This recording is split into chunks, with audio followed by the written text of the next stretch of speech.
What's up, everybody? Weston here with the Hidden Gibbon, back with another daily deck tech video. Sorry, crossing this one off my list. And we are back with another viewer request. And today we have Yuna, Hope of Spira. But before we get into it, if you like my deck techs or my content in general, I do deck techs, budget content, some discussion content. Feel free to subscribe. You don't have to, only if you feel I've earned it. And I did want to give one shout out to my other deck tech series, which is Magic for the Working Class. It's a deck tech series where every deck that I build is under $100. The key to this is during these current times, at least here in the United States, things aren't the greatest economically for the vast majority of people. A lot of people are struggling, and I think that people should still be able to enjoy their hobbies regardless of their economic circumstances. So, giving budget options to folks is always great. But enough yammering from me. If you want to see your commander made into a deck tech, drop it in the comments down below. Or we do have a Google sheet in the description that you can fill out. But let's get straight into it. So who is Yuna here? Yuna, Hope of Spira. I actually know this character, for the record. Because Final Fantasy X was the only one that I ever played. And I don't remember what that summon was, but I remember what it looked like. And so in the game here, she is a 3/5 for 3 generic and a white and a green. And she has, during your turn, Yuna and enchantment creatures you control have trample, lifelink, and ward 2. And at the beginning of your end step, return up to 1 target enchantment card from your graveyard to the battlefield with a finality counter on it. Which means if a permanent with a finality counter on it would be put into a graveyard from the battlefield, exile it instead. So, we're going to use some of our wonderful saga creatures, etc., and try to get there. So, let's see what we have. We have ourselves Arasta. I love Arasta a whole lot. She's one of my favorite cards.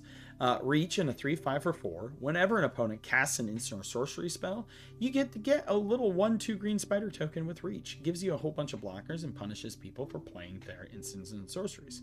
We have Courser of Crufix, of course. Play with the top card of your library or field. You may play a land card from the top of your library, and whenever a land enters the battlefield under your control, you gain 1 life.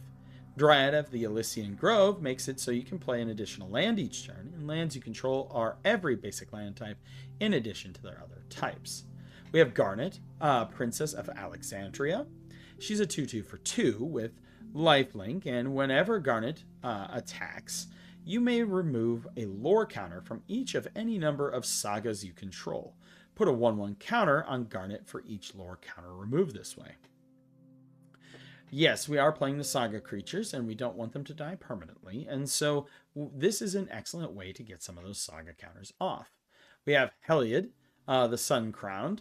You know, as long as your devotion is to white is less than 5, it's not a creature, and whenever you gain life, you put a 1/1 counter on target creature or enchantment you control. We have Jukai, Naturalist, lifelink, and enchantment spells you cast cost 1 less. We have Karametra, Indestructible. As long as your devotion to white and green is less than 7, it's not a creature. And whenever you cast a creature spell, you may search your library for a forest or plains card and put it onto the battlefield tapped. Then shuffle your library. We have Nylea, Keen-Eyed. So as long as your devotion to green is less than 5, she isn't a creature. Creature spells cost 1 less to cast, and it has Indestructible.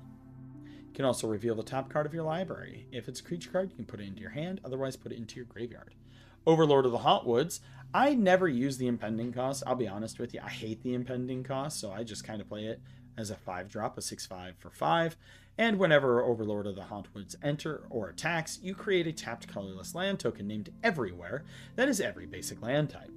This card can do nutty things. We also have Overlord of the Mistmoors, which has impending 4. Again, I don't really use the impending, but this one does cost 7, so maybe you can get away with it. Whenever Overlord of the Mistmoors enters or attacks, create 2/1 white insect creature tokens with flying. Sanctum Weaver, add X mana of any one color, where X is the number of enchantments you control. We are playing an Enchantress deck, so quite a few.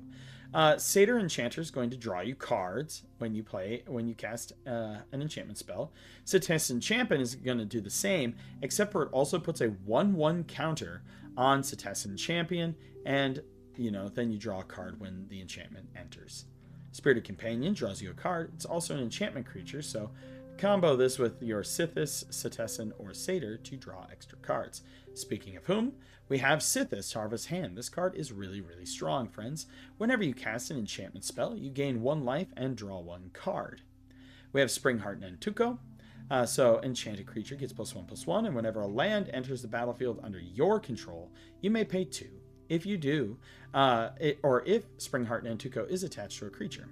If you do, create a token that's a copy of that creature. If you don't, you get a 1/1 insect. Starfield Mystic makes enchantments you cast cost 1 less, and whenever an enchantment you control is put into a graveyard from the battlefield, put a 1/1 counter on this creature. We have summoned Bahamut, which it is a saga creature, a 9/9 flyer. Its first and second modes are destroy up to 1 target non-land permanent. It does cost 9, so hopefully we will have been able to ramp with our Karametra and Overlord of the Hauntwoods, and then our Courser of Krufix. Its third chapter is draw 2 cards, and its fourth chapter is Mega Flare. This creature deals damage equal to the total number of total mana value of other permanents you control to each opponent. We have a lot of high casting cost things. We do have Summon Knights of the Round. I believe this one's Final Fantasy VII. I remember watching my friend Adam play this a lot. It's a 3/3 indestructible for 6 generic and double white. Its chapters 1 through 4 make 2/2 Knight tokens, and its chapter 5 has other creatures you control get +2/+2 until end of turn. Put an indestructible counter on each of them. We have Summon Yojimbo, a 5/5 vigilance for 4. Chapter 1, exile target artifact, enchantment, or tapped creature an opponent controls. Chapters 2 and 3, until your next turn, creatures can't attack you unless their controller pays 2, so Ghostly Prison effect. And Chapter 4, create X treasure tokens, where X is the number of opponents who control a creature with power 4 or greater. So those are our creatures. That is our supporting cast to our commander today. And our sorceries, we have Avatar's Wrath. I'm very high on this card. I've been high on this card. I'm going to continue to be high on this card. Choose up to 1 target creature, then airbend all other creatures. Until your next turn, your opponents can't cast spells from anywhere other than their hands. Exile Avatar's Wrath. Now, this airbends your own things. And so, say you have Sithis out there, and you have Bahamut and Yojimbo out there, and they're about to die. You can Avatar's Wrath, airbending them, and then you can play them for 2 and restart their modes all over. Now, for our ramp package, we do have Cultivate, Farseek, Kodama's Reach, and Rampant Growth. We do have Redress Fate, which is return all artifact and enchantment cards from your graveyard to the battlefield, and it has Miracle. So you can cast it if it's the first card you drew this turn. This can also break timing rules. So if somebody makes you draw during their turn and you happen to draw Redress Fate, you can play it for its miracle cost. Research and Belief, suspend 2, return all enchantment cards from your graveyard to the battlefield. Triumphant Reckoning, return all artifact, enchantment, and planeswalker cards from your graveyard to the battlefield. And then the original Wrath of God. This is actually my favorite art on Wrath of God, the one where it's like an atomic bomb going off. Instance, we have Beast Within, we have Path to Exile, Stroke of Midnight, Swords to Plowshares, Erode, and Generous Gift for our removal package. We do have some flicker spells with Ephemerate, Flicker of Fate, and Cloud Shift, and those are primarily there to flicker our saga creatures so that way they can restart. We have Clever Concealment to protect our stuff, and we have Protection Magic, also there to protect our stuff. Now, for artifacts, we are running Isokran Scepter, which you can put Cloud Shift or Flicker of Fate or Ephemerate onto a stick, so that way you can do it more. We do have Arcane Signet, Celestia Signet, and Soul Ring, and Talisman of Unity for our mana rocks. We do have Swiftfoot Boots for protection onto our commander. We have the Wind Crystal. White spells you cast cost 1 less to cast. If you would gain life, you gain twice that much life. And you can pay a bunch to make your creatures have flying and lifelink until end of turn. We also have Conjurer's Closet, so you can blink out your saga creatures at the end of turn and restart them. For our enchantments, we are running Airbender's Ascension, which when it enters, you airbend a creature, and then whenever a creature you control enters, put a quest counter on this enchantment. At the beginning of your end step, if there are 4 more quest counters, you can blink a creature. It becomes a Conjurer's Closet. Authority of the Councils makes opponents' things come into play tapped, and you gain a life every time that happens.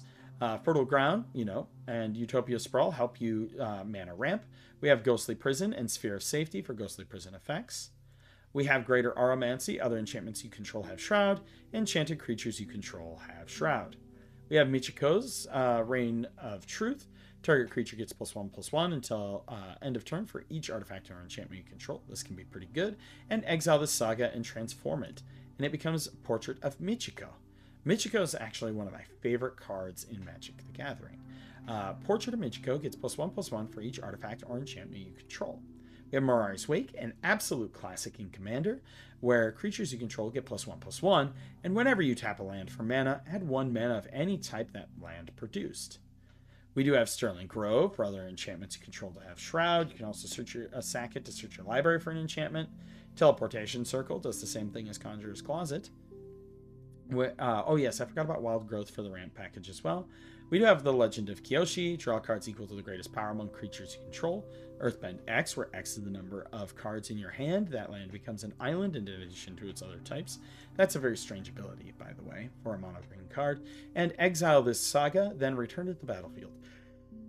I say that it's an odd one for its mode 2, but if you watch the show, then you would understand why it's an island. But lands you control have Trample and Hexproof.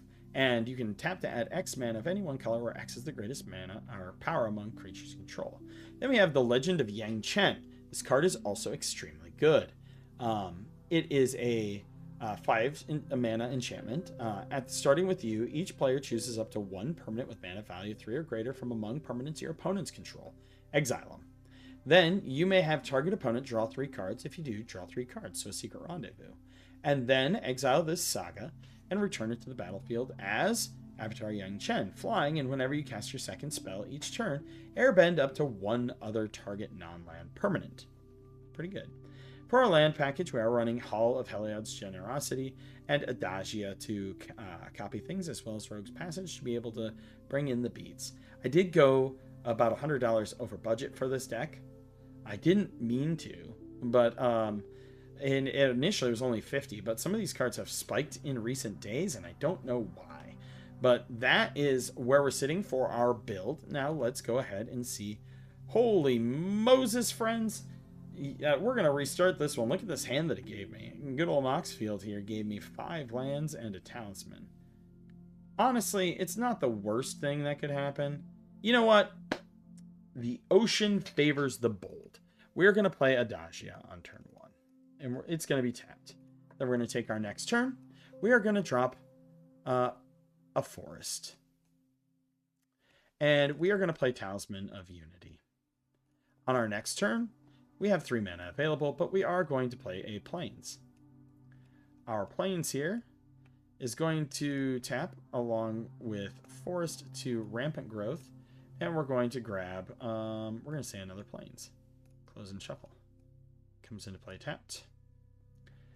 Now we still have 2 mana available, so I am going to drop the Garnet. Just as a blocker, right? Sun Petal Grove. I am going to drop Karametra. 1, 2, 3, 4, 5.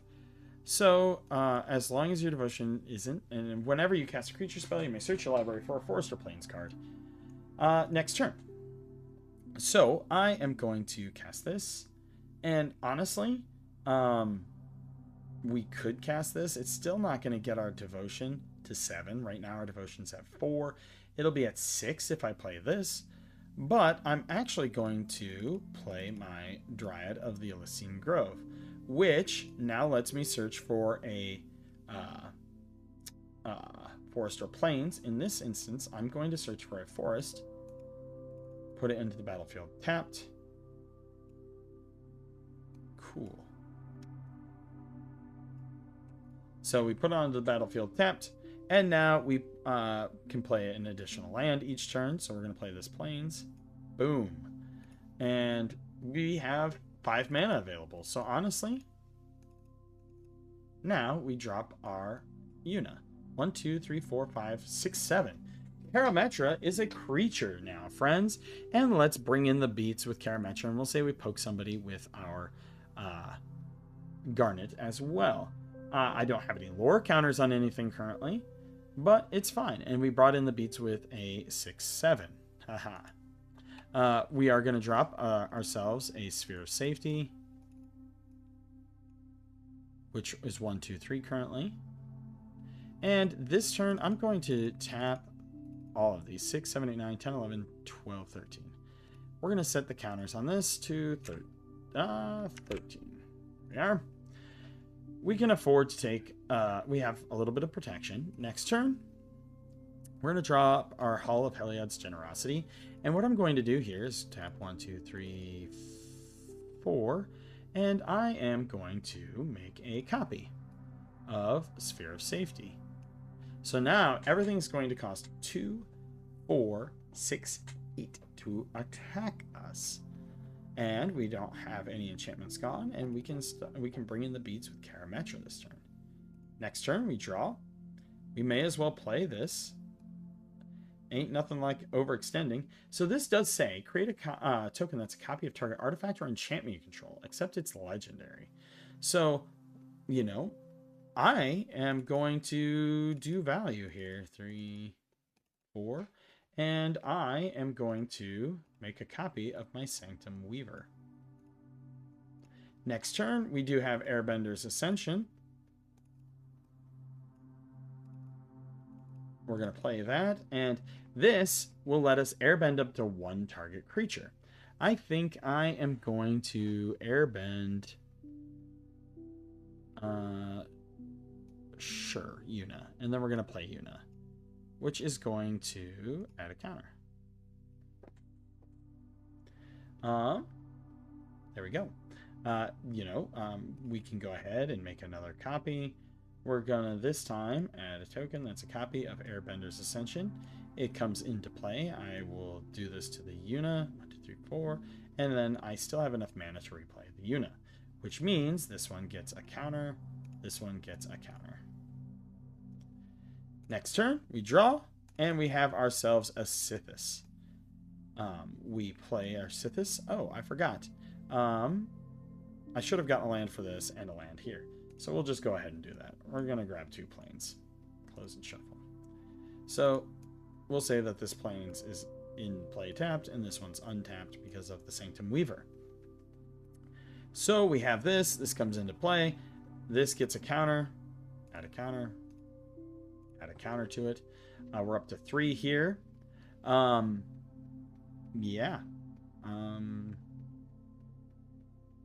Still pretty solid. We can make a copy of our Dryad of the Elysian Grove. So 1, 2, 3, 4, 5, 6, 7, 8, 9. We have 9 enchantments out. People can't attack us unless they pay 18. We are playing a little slow here. We aren't getting any of our big juicy stuff right now, which is kind of sad. We could ephemerate something, but I don't want to waste ephemerate. Plus, our creatures are... my Karametra is getting a bunch of stuff, right? So, not the worst thing that can happen. Attack with that. Next turn, Cloud Shift. Next turn, Forest. Next turn, Forest. This one kind of dirtled out a little bit. Let's see what another one is. This one's a little better. We have Sungrass Prairie. We have Sun Petal Grove. It is only a 2-land hand, but we do have Fertile Ground. But it could work. Yeah, especially with Cultivate here. But let me know what you think in the comments down below. As always, I'm Weston with the Hidden Gibbon, and I hope you all have a wonderful day. What's up, everyone?